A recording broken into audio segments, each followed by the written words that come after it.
Et bonjour à tous, salut et bienvenue pour ce dernier talk de la journée, je crois, à cette première édition de Cloud Sud.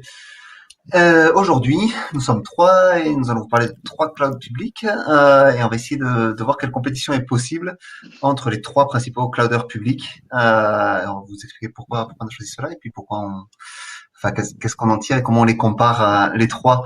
Alors, qui vous parle là, c'est Olivier.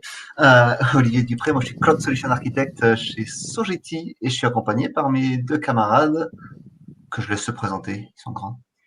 Merci Olivier. Donc moi je pareil, j'ai fait dans l'originalité, hein. Je suis aussi Cloud Solution Architect chez Sogeti et je travaille avec mes comparses à l'adoption et à la migration dans le cloud de nos clients. Et du coup, on travaille tous les trois majoritairement avec les trois cloud providers, donc AWS, Azure et GCP. Tony Jariot, comme Olivier et Laurent, donc Cloud Solution Architect chez Sogeti. Dans mes principales missions, je contribue au go-to-cloud des clients pour les accompagner à l'adoption du cloud et aux définitions d'architecture de leurs solutions.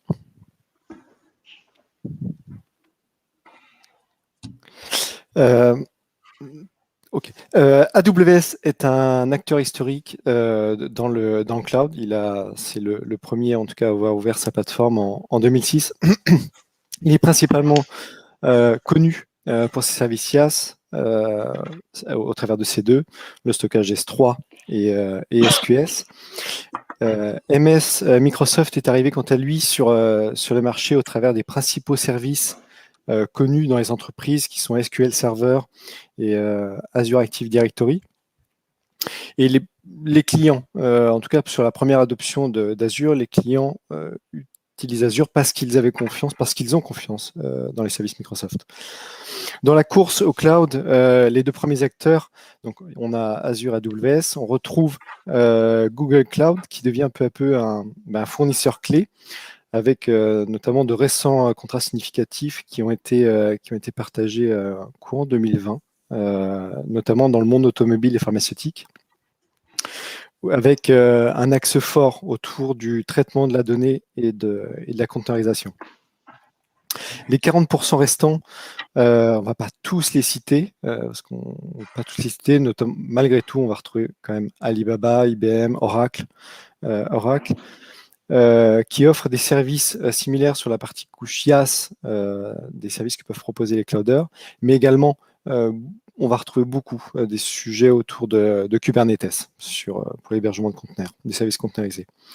Au travers de notre retour d'expérience, on peut constater que parmi les clouds publics, l'utilisation du PaaS, plateforme as a service, s'accélère au travers de quatre principaux services dans cloud public, au travers de l'entrepôt de données. On va mettre en place un data warehouse pour y stocker les données clients, du conteneur as service et des services basés également sur Kubernetes, et aussi du machine learning et de l'IA qui permettent d'apporter de la valeur aux données qui sont stockées dans ces data lakes.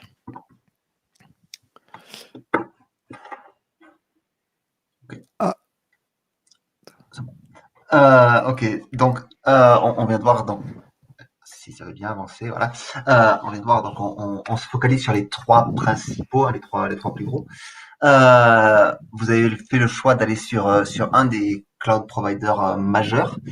Ok, mais attention quand vous allez choisir maintenant parmi ces trois-là, il y a quand même des règles et il y a quand même des contraintes qui peuvent driver et piloter votre choix. Parmi ces contraintes, la première, c'est tout ce qui est réglementation, en fait, tout simplement. Si vous avez choisi un clouder et que vous vous trouvez en Europe, il faut forcément qu'il respecte la GDPR. Si vous avez choisi un clouder américain, il va forcément respecter le Patriot Act et le Cloud Act. Et votre business vous interdit peut-être ou vous impose des contraintes peut-être qui sont autres. Vous avez peut-être besoin d'être présent en Chine et dans ce cas-là, il faudra faire un choix différent ou en Russie et ça drivera également un choix différent. Vous avez également un autre axe fort qui va vraiment aider et driver le choix que vous allez faire, c'est l'emplacement en fait du clouder et donc en fait l'emplacement des consommateurs de votre cloud plutôt, puisque une distance forte entre votre clouder, c'est POP, hein, c'est Point of Presence, et vos consommateurs va entraîner du délai et de la latence, et ce que vous a priori ce que vous voulez éviter. Donc ça peut être un élément de choix important. Typiquement, si vous faites du GCP, hein, Google, il y a pas de data center en France, ni en Afrique d'ailleurs. Donc ça vous, alors je ne vais pas dire que ça vous ferme un marché, mais ça vous restreint quand même sur les accès et ça peut ralentir certaines choses. Pour AWS et Azure, ils sont présents en France, un peu partout en Europe. Ils sont aussi présents en Afrique avec des points of presence et des data centers, hein, les deux. Donc, ce qui peut amener des choix un peu différents et une approche différente dans votre sélection. Une fois que vous avez fait ce choix basé sur la localisation, il y a d'autres éléments qui vont piloter vos choix et c'est ce qu'on va voir. Alors parmi ceux qui ont justement pas d'importance pour le coup et donc on va passer très très vite, c'est historiquement ça a été des choix, des facteurs de choix et aujourd'hui ça ne l'est plus du tout. C'est le type of compute, hein, donc le type de process unit, de processeur en gros, que vous allez retrouver. Historiquement ils ont tous eu les CPU, GPU, on passe dessus, mais progressivement ils ont intégré les FPGA et les ASICs. Donc Google était le premier sur les ASICs et les deux autres ont suivi. Aujourd'hui c'est plus un choix, donc on va pas s'éterniser dessus. Les ASICs c'est des processeurs hard-codés, FPGA c'est des processeurs programmables pour ceux qui sont moins à l'aise avec ce type de compute. Mais voilà, si vous en avez besoin, dans tous les cas, tout le monde en offre, donc vous n'avez pas besoin de vous poser cette question-là. Vous avez par contre un élément qui peut être un différenciant, c'est toute la gestion du réseau. Et donc ça dépend tout de vos besoins et de vos contraintes, mais la gestion du réseau va être assez différente selon les trois clouders en fait. On a historiquement AWS et GCP qui ont une approche assez similaire, avec une notion de VPC ou de VNet, peu importe le nom qu'on y donne, mais qui sont non transitifs.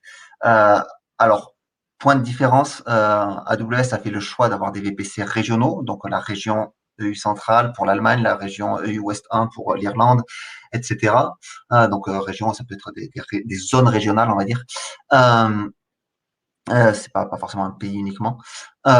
Et donc ces VPC-là, si vous voulez en connecter trois, vous ne pouvez pas en avoir un central qui est transitif et qui vous permet de passer du premier au troisième. Donc ça, il n'y a pas cette notion-là de VPC transitif. Alors que Google a des VPC qui sont mondiaux, donc qui peuvent être répartis sur l'ensemble de la planète, mais exactement comme AWS, si vous avez besoin de ségréguer vos réseaux et d'avoir 3 VPC, vous pouvez pas les faire communiquer le premier avec le troisième à travers le second de manière transitive. Et GCP pardon, a toujours offert des VPC partagés, là où Amazon l'a rejoint dans cette démarche-là très récemment avec une nouvelle topologie de shared VPC. Microsoft a une approche un peu différente, non, radicalement différente, en proposant déjà des VPC transitifs. C'est leur modèle Hub and Spoke, leur modèle topologique Hub and Spoke. Et ils ont surtout une topologie qui va beaucoup plus loin, qui est la topologie full mesh, où là, dans la déclaration de vos VNet, vous allez avoir une communication complète entre tous vos VPC, qui est supportée par Microsoft et qui est apportée par Microsoft. Donc, on a un vrai atout et c'est un vrai accélérateur dans la mise en place de votre réseau. Donc là, c'est clairement un point pour Microsoft et un gros atout pour eux. Donc, on vient de voir, voilà, le network peut être un choix, mais il y a d'autres éléments qui vont pouvoir piloter votre choix et qui vont driver ce choix-là, comme par exemple les qualités de service et les disponibilités. Donc, pour mesurer la qualité et la disponibilité, un peu comme le sujet réseau qu'évoquait Olivier précédemment, finalement, on n'a pas de différenciation majeure entre les clouders, où il n'offre où le seul point différenciant finalement, c'est GCP qui va proposer un SLA sur la disponibilité de ces VM, Sachant que sur Azure et Amazon, donc il n'y a aucune SLA dispo sur les VM. Et le seul SLA dispo qu'on va retrouver, ça va être donc la partie réseau.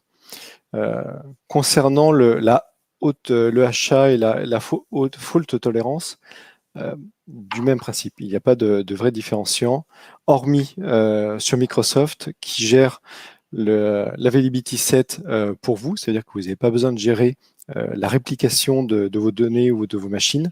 C'est Microsoft Azure qui prend en charge cette réplication.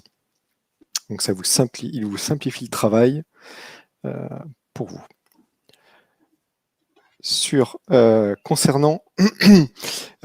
Concernant le SLA, on n'a non plus pas plus de différence entre les différents clouders. Sur le stockage, on peut retrouver la seule différence qu'on va retrouver sur le stockage, ça va être une différence entre les 11.9 ou les 16.9, à moins d'avoir un besoin métier bien particulier. On peut se dire que finalement, tous les clouders offrent la même qualité de service.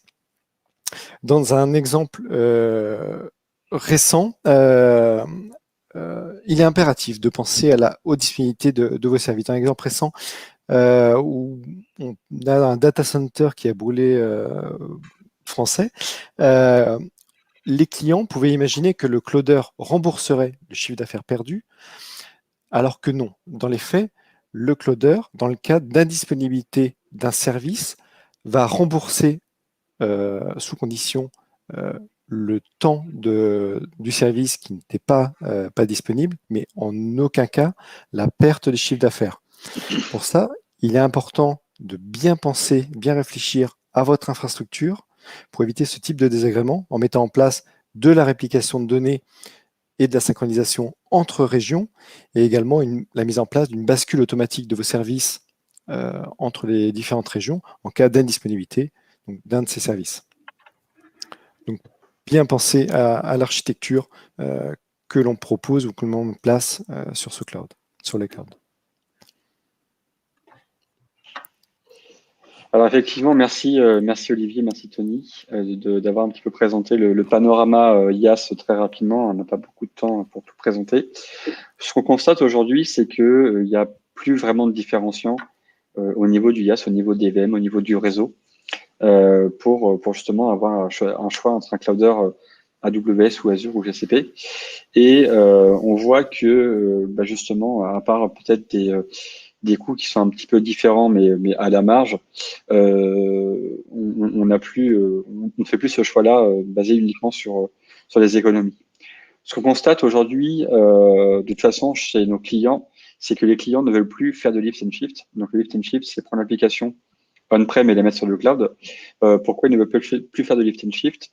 Tout bêtement, parce qu'ils ne veulent pas avoir une première phase de move to cloud où ils vont sur le cloud de manière infrastructure, puis ensuite avoir une phase de redéveloppement de l'application, soit par du replatforming, soit du refactoring, pour tirer davantage les bénéfices du cloud. Les clients veulent maintenant directement aller sur des plateformes à plus forte valeur ajoutée pour tirer parti des bénéfices du cloud, qui sont la scalabilité, la résilience native de ces différents services. Et on voit que donc les clients, les entreprises font le choix de dire ok, mes applications vont être directement reconstruites en tirant parti donc de ces managed services. Et on voit vraiment deux grosses tendances qui se dessinent au niveau de nos clients. Donc la première grosse tendance, je pense que vous n'avez pas pu y échapper, mais c'est vraiment l'adoption massive des containers. Aujourd'hui, chez n'importe quel client chez lequel on a forcément à un moment ou à un autre des containers dans le paysage du SI. Et donc du coup, on a potentiellement des fortes appétences pour tout développer et tout utiliser via des containers. Et la deuxième grosse tendance qu'on voit, c'est que les clients veulent aller sur des services managés de plus en plus pour tirer parti vraiment de la forte valeur ajoutée qu'on peut avoir chez des clouders. Alors, on va pas forcément vous montrer tous les managed services de tout le monde. On a dû faire un choix pour cette heure de conférence. Le premier choix qu'on peut faire sur Azure, du coup, le leader incontesté au niveau des managed services, c'est quand même son produit phare, hein, c'est Active Directory. En tout cas, son pendant cloud qui est Azure Active Directory. Et les clients aujourd'hui font vraiment le choix d'Azure principalement pour Azure Active Directory et toute la gestion des Identity and Access que peut proposer un Azure Active Directory, puisqu'il n'y a pas d'offre équivalente, de produits équivalents côté GCP et côté AWS. Et de ce qu'on voit chez nos clients, c'est qu'effectivement, Azure AD, c'est vraiment le point central de management des entités, des identités, pardon, qui sont appliquées chez AWS et chez Azure. Bâti autour de ça aussi, on a évidemment Office 365 qui devient le choix de base donc de la gestion des emails, de la gestion collaborative, mais aussi on l'a vu avec la période du Covid, tout ce qui est collaboration autour de Teams. Hein, généralement, quand on est dans une grosse entreprise, le chat principal, le produit de visioconférence principal, c'est Teams dans les grosses entreprises. Et donc, on se rend compte que donc Azure est choisi pour ses capacités entreprise grâce à ses forces de valeur ajoutée plutôt que ses autres produits. Un autre produit qu'on a vu aussi massivement adopté, c'est Azure DevOps, qui a l'énorme mérite d'une part d'être intégré aussi dans le billing account d'une souscription Azure. Donc, c'est entre guillemets transparent la consommation d'Azure DevOps. Et aujourd'hui, les clients, les entreprises ne veulent plus perdre de temps. En tout cas, certaines entreprises ne veulent plus perdre de temps à monter une chaîne CI/CD de bout en bout. Donc, monter un GitLab, monter un Jenkins, un Git interne, faire des upgrades, faire des updates. C'est encore beaucoup utilisé dans les entreprises, mais de plus en plus, on voit les entreprises migrer vers Azure DevOps parce que Azure DevOps propose justement une chaîne applicative full intégrée de bout en bout et en plus clairement intégrée correctement avec tout l'écosystème d'Azure. Je parlais d'Azure Active Directory. Typiquement, on est capable de sécuriser les accès, que ce soit sur Git ou sur Azure DevOps, grâce à cette gestion d'identité. Du coup, si on passe à la suite, Tony, tu peux nous présenter un petit peu Kinesis? Ton micro. Alors, Tony, on t'entend plus. Ton micro. Horreur. C'est bon. Problème technique. Trouver le service manager qui ressort d'AWS a été un choix difficile parce qu'il y a énormément de services proposés par AWS. Et si vous avez besoin d'intégration d'un volume important de données et d'intégration en temps réel, Kinesis est la solution qui est faite pour vous. Kinesis, ça regroupe un ensemble de services ou de composants qui vous permettent l'intégration de données en temps réel, pouvant servir d'alternative à des solutions ou à des services AWS tels que SQS ou MSK, MSK étant l'équivalent de Kafka.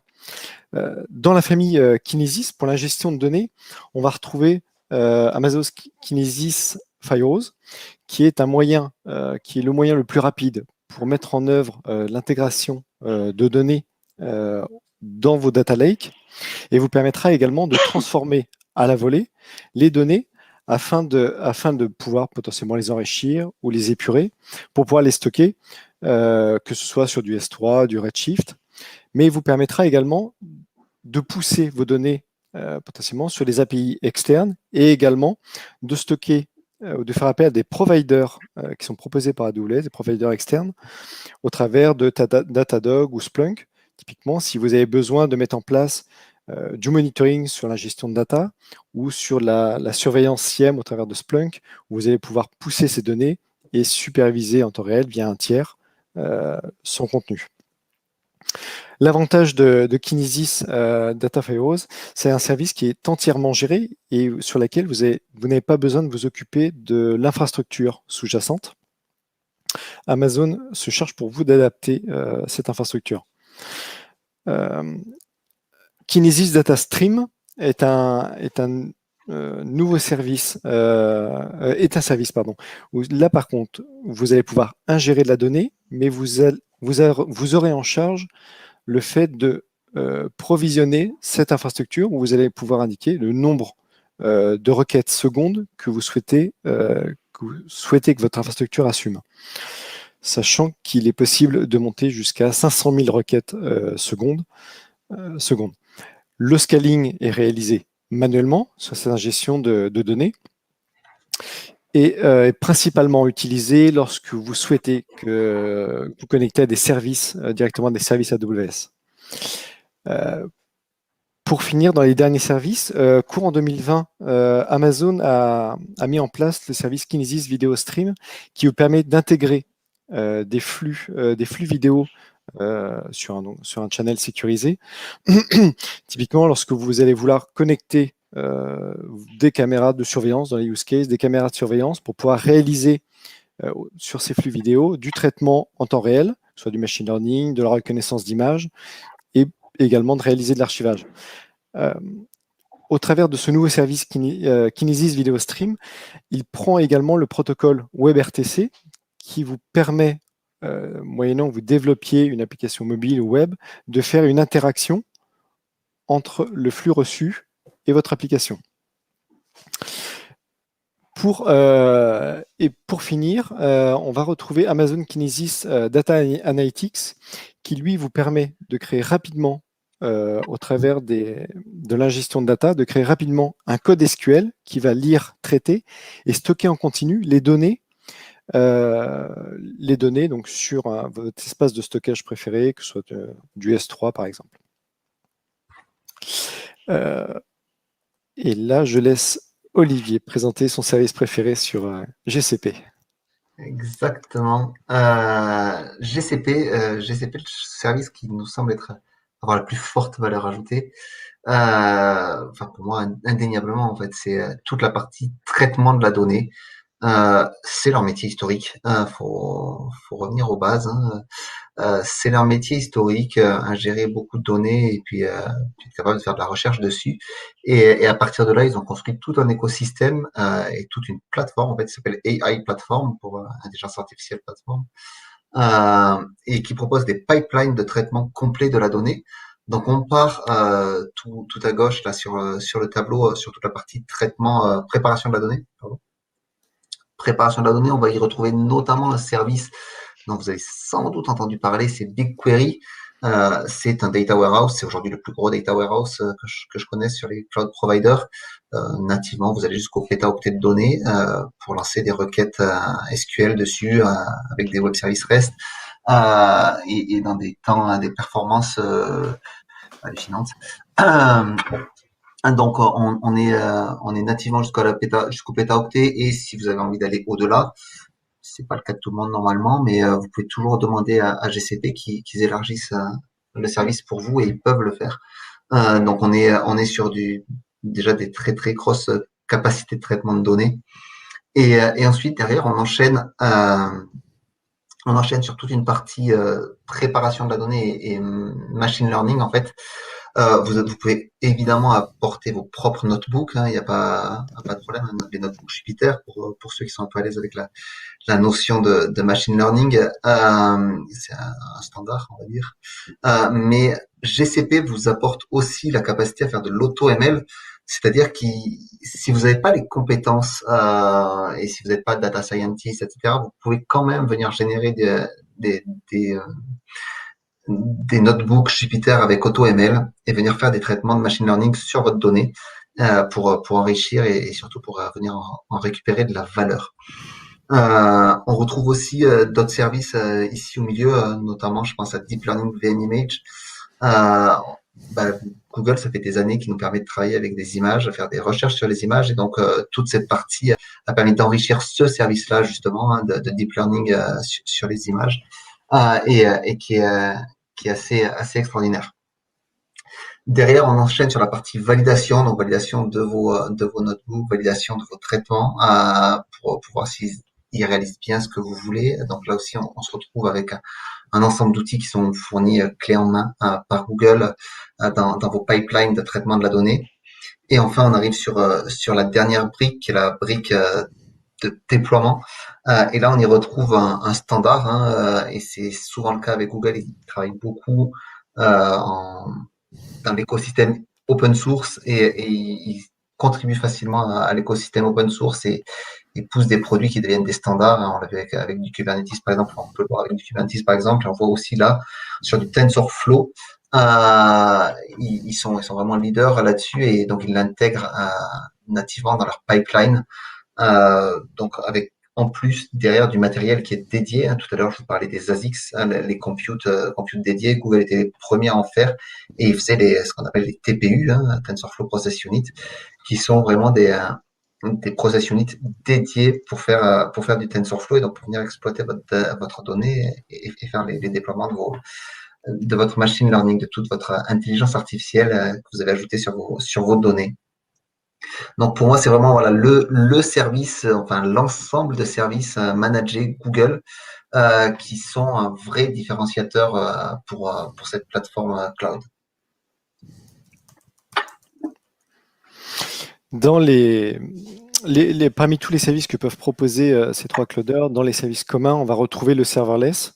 Donc, ils proposent tous de pouvoir exécuter donc des fonctions simplement sans avoir à se soucier de l'infrastructure qui est derrière. Donc, ça permet aux équipes de développement de se concentrer vraiment sur la valeur ajoutée de leur code et de ne pas se soucier, en tout cas, s'il manque un peu de RAM ou un peu de CPU, c'est le cloudeur qui va prendre en charge toute la scalabilité et la mise à l'échelle de votre infrastructure. Le différenciant se portera sur le détail d'intégration avec les autres composants, les autres composants avec ces services serverless. Notre retour d'expérience, c'est que dans le cadre d'AWS, l'intégration avec ces autres services AWS est plus facile et plus rapide. Notamment si on veut connecter du Aurora Serverless, de AWS AppSync, qui est aussi un service serverless d'AWS, c'est beaucoup plus simple. Nous avons parlé que de cloud fonction serverless, mais il existe d'autres services de containerisation basés sur du serverless qu'on va aborder.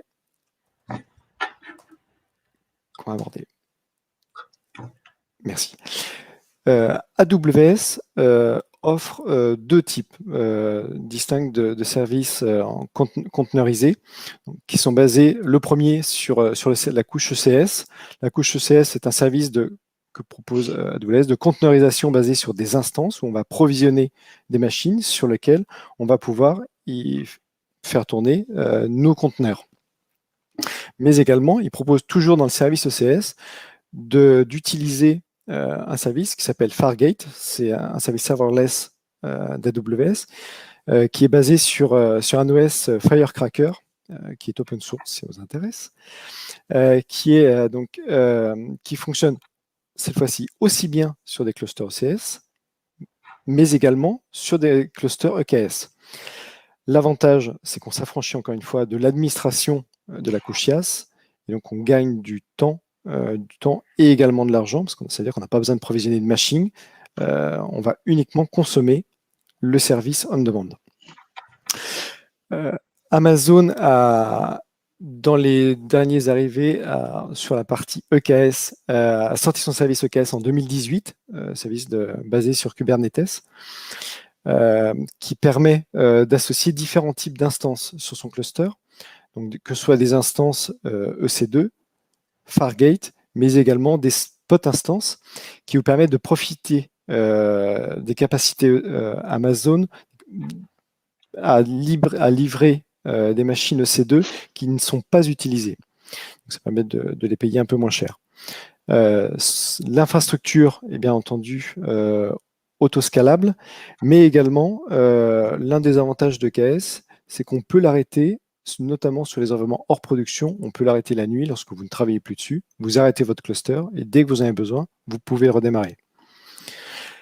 Notre retour d'expérience sur EKS, c'est que parmi les trois clouders, la gestion de la containerisation sur EKS est plus complexe et plus longue à mettre en place que si on utilisait de l'AKS ou du GKE.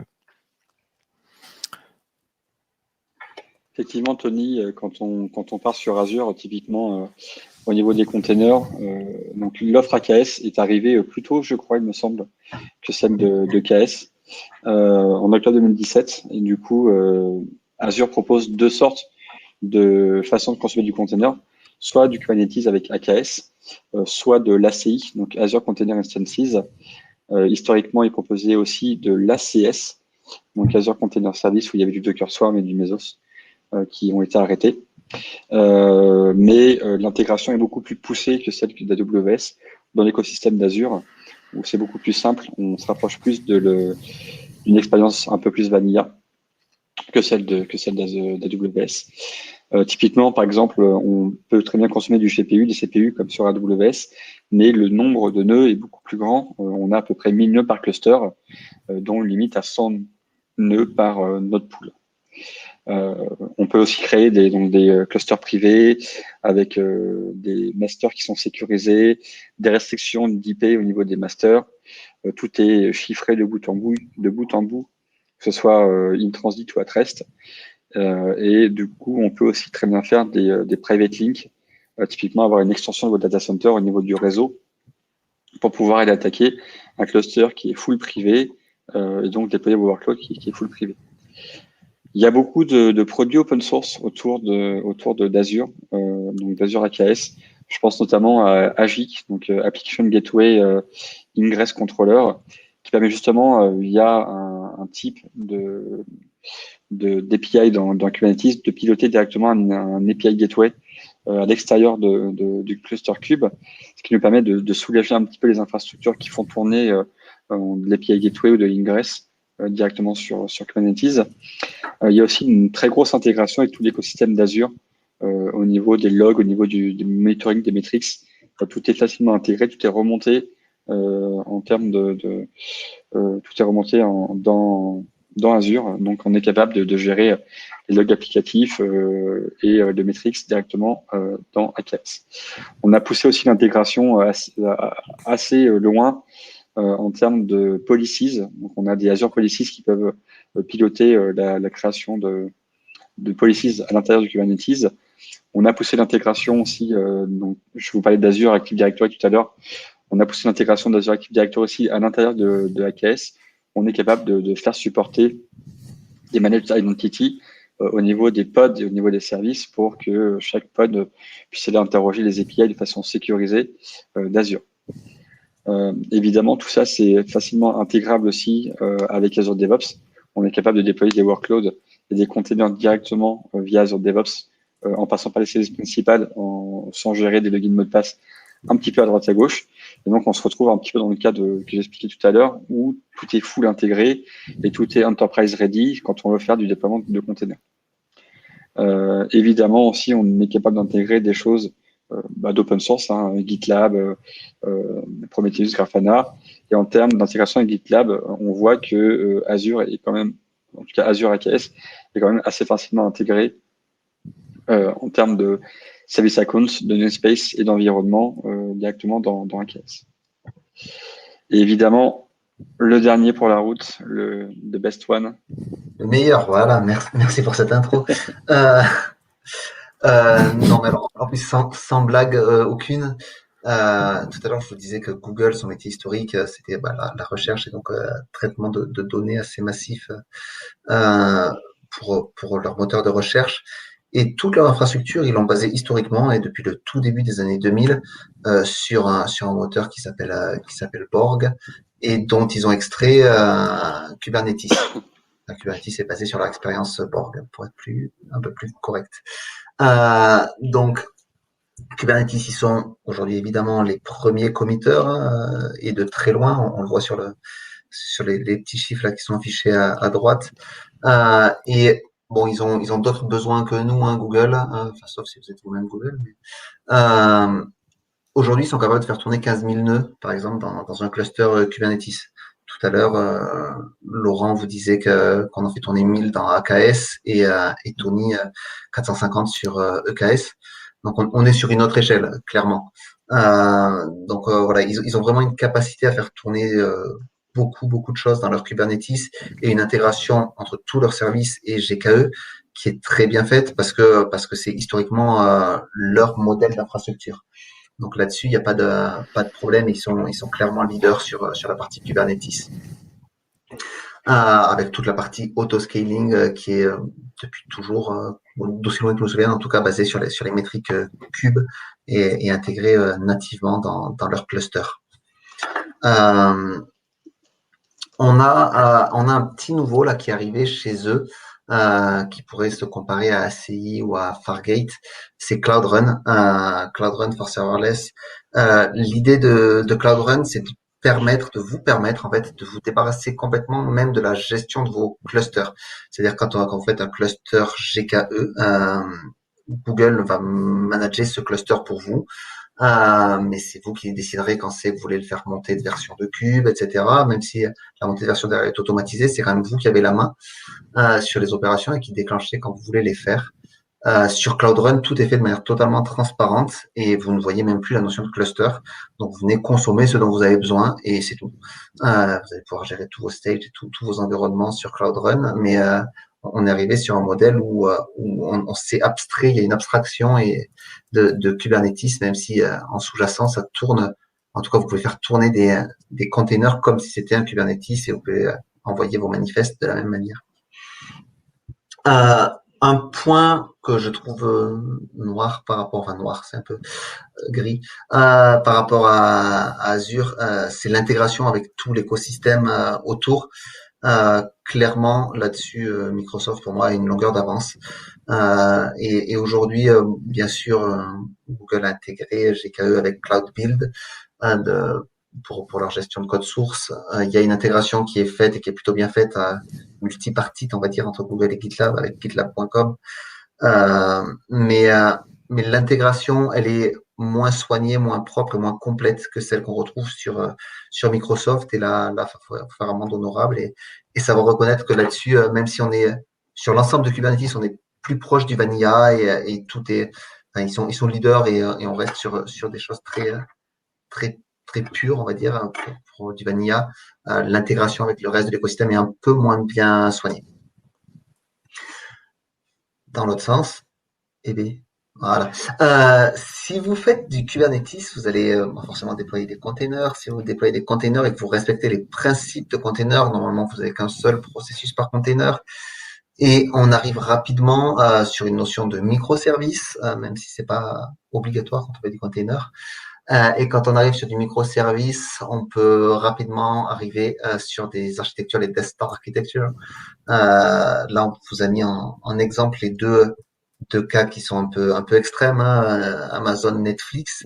Tout le monde n'a pas autant de microservices qu'eux, mais c'est le travers sur lequel on peut tomber et sur lequel on peut arriver même avec moins de microservices, une infinité de communications qui se font. Il faut pouvoir faire du circuit breaking, il faut pouvoir faire du retry, il faut pouvoir gérer des autorisations et des choses comme ça. Et ça peut vite devenir très très compliqué. Et c'est là où la réponse des clouders, et les trois ont la même réponse, hein, c'est une réponse à travers les services mesh. Et B, il veut pas, désolé, hein, mais voilà. Donc la réponse apportée par les trois clouders, on a d'un côté GCP qui nous propose Anthos Service Mesh. Alors Anthos Service Mesh, c'est leur implémentation qui supporte les mêmes API que Istio. Istio, vous en avez certainement déjà entendu parler, c'est le leader dans le domaine du service mesh, avec une adoption très large, et donc vous allez pouvoir retrouver les mêmes mécaniques avec Anthos, qui tourne virtuellement n'importe où, et qui a l'avantage, contrairement à un Istio, de tourner à l'extérieur du cluster, c'est-à-dire que la charge d'Anthos Service Mesh n'est pas imputée à votre cluster. Donc quand vous avez mis un autre pool avec une certaine taille de VM, il n'y a pas une partie des VM qui est consommée par votre Istio, mais enfin, elle serait consommée par Istio, elle ne l'est pas par Anthos Service Mesh. Chez Azure, on retrouve Service Fabric Mesh. Alors c'est là où on revoit la nouvelle tendance de Microsoft à beaucoup travailler dans l'open source et à s'axer très fortement sur l'open source, puisqu'il propose en fait une interface SMI, qui est Service Mesh Interface, qui est une spécification de normalisation des services mesh, et ils sont en train de la proposer. Alors elle n'a pas encore elle n'a pas encore une adoption et global, mais en tout cas, il le propose et essaie de travailler dans ce sens-là pour avoir une interface commune au service mesh et donc pouvoir les interchanger de manière plus simple. Par contre, Service Fabric Mesh, en interne, ils l'ont très bien intégré à Service Fabric. Par contre, c'est pas du tout intégré avec leur Kubernetes. Et donc là, ça ternit un petit peu l'image qu'on donnait tout à l'heure de services totalement intégrés. Il manque encore cette partie-là chez eux.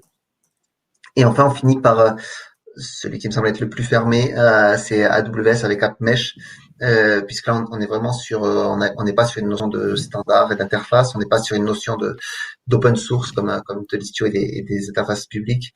On est sur quelque chose de vraiment interne à AWS. Alors AppMesh marche aussi bien sur Fargate que sur EKS pour le coup. Et à l'instar d'Anthos Service Mesh, il tourne lui aussi à l'extérieur du cluster. Donc le fait d'ajouter AppMesh sur vos clusters ne viendra pas vous ajouter de la charge CPU ou RAM ou GPU, peu importe, enfin, de la charge sur votre cluster en direct.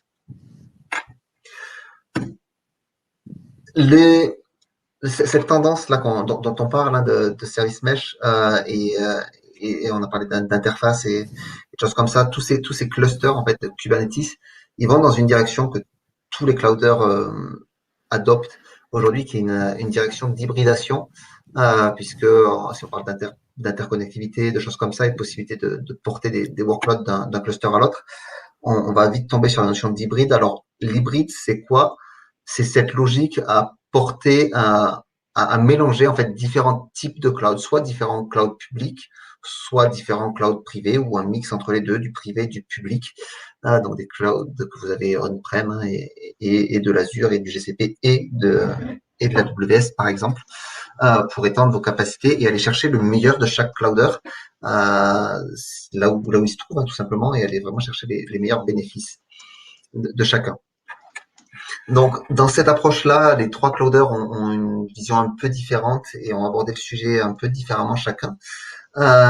Azure, de son côté, enfin Microsoft, avec son cloud Azure, de son côté, est arrivé en apportant un portail qui s'appelle Stack, qui a un peu plus de 3 ans, un peu plus de 2 ans, pardon, maintenant.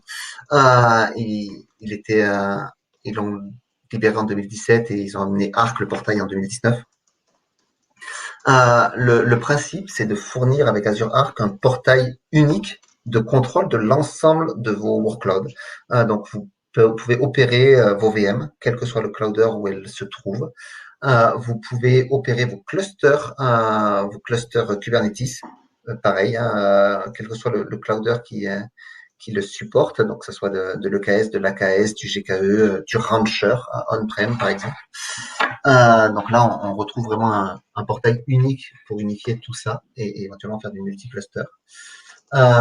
Vous allez également multi-cluster et au-delà du multi-cloud avec le cluster. Et vous allez également, au travers de ce portail, retrouver l'ensemble de votre IoT en fait. Donc ce qu'on appelle le edge computing. Hein. Vous allez pouvoir retrouver tout dans un seul et même portail unifié. Donc on est vraiment sur une approche one ring to rule them all, hein, comme disait le Seigneur des Anneaux là. Vraiment, voilà, on a un portail pour les gouverner tous et c'est l'approche de Microsoft de ce côté-là. Ils ont attaqué d'un point de vue pricing assez fort puisque ils sont gratuits tout simplement. Donc on fera pas mieux. Et donc ça c'est un gros atout pour leur adoption évidemment. Pour tout gouverner gratuitement, c'est un vrai atout. Google de son côté a une approche un peu différente que vous présentez, Laurent. Oui, effectivement. Donc Google aujourd'hui a sorti Anthos en avril. Je suis arrivé en avril 2019. Vous avez peut-être tous entendu parler d'Anthos et le principe c'était que d'apporter l'expérience GKE chez vous on-prem. Donc la première release a été faite sur VMware, donc vCenter, et ensuite ça s'est un petit peu étendu à du bare metal. Donc vous pouvez installer Anthos sur des VM chez vous, ou même carrément installer Anthos en mode standalone où il n'y a aucune connexion avec une subscription GCP.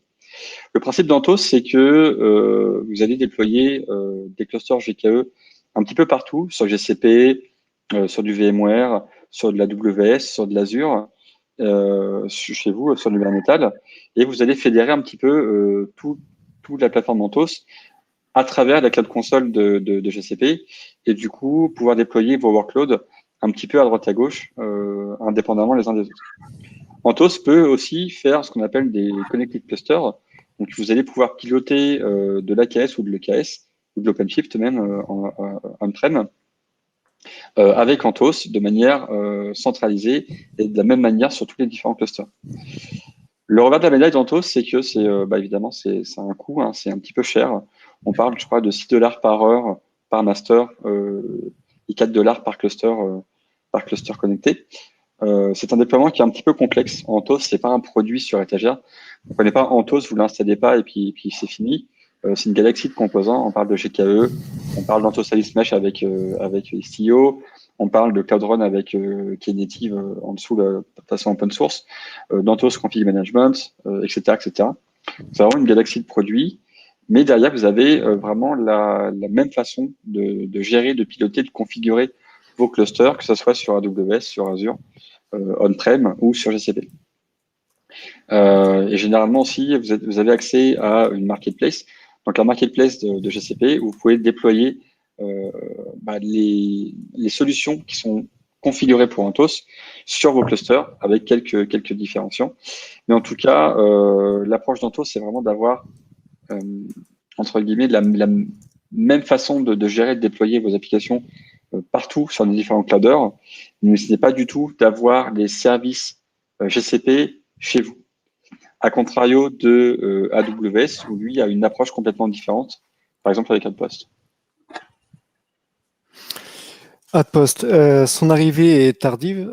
Amazon a sorti la solution Outpost courant 2019 afin d'apporter sa solution d'hybridation et pour pouvoir intégrer les data centers de nos clients ou des clients. Et à la différence des autres clouders, Amazon a pris une approche basée sur la possibilité d'apporter ses propres services qu'aujourd'hui on peut consommer dans le cloud public directement dans les data centers des clients. AWS a ouvert donc ce service afin de permettre aux clients qui sont soumis à des contraintes, entre autres, qui sont soumis à des contraintes réglementaires et de confidentialité, pour leur permettre de déployer donc leur solution on-prem de façon sécurisée.